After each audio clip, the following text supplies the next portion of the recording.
L'annata olivicola rispecchia l'andamento di una stagione meteorologica a doppia faccia. Da un inizio incoraggiante, il ritorno del caldo dopo e il clima ventoso poi hanno lasciato il loro segno anche a livello qualitativo sugli oli prodotti.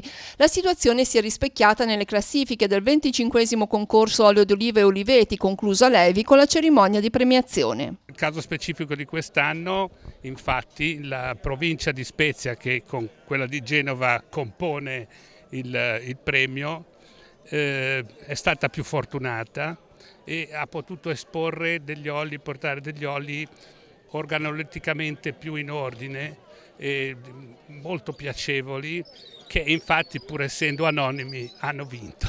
Nell'estremo levante ligure è andato il primo premio per l'olio extravergine di oliva, vinto dall'azienda agricola Belfiore di Castelnuovo Magra. Gli olivetti ce l'abbiamo nel comune di Castelnuovo, a Sarzana, e nel comune di Lerici, in Baia Blu, proprio partono dal livello del mare e arrivano fin sopra la Baia Blu.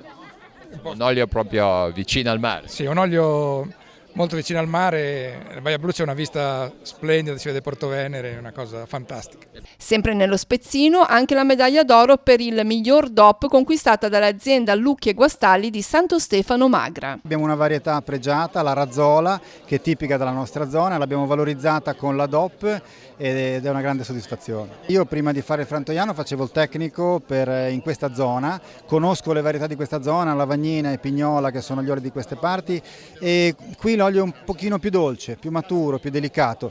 Nella nostra provincia, la Spezia, invece ha un fruttato più intenso, più erbaceo, un po' più verde, quindi un pochino anche più piccantino.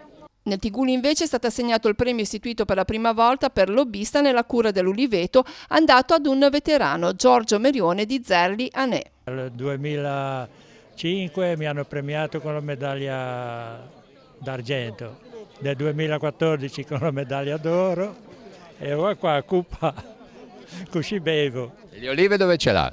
Comune di Dove? Zerli.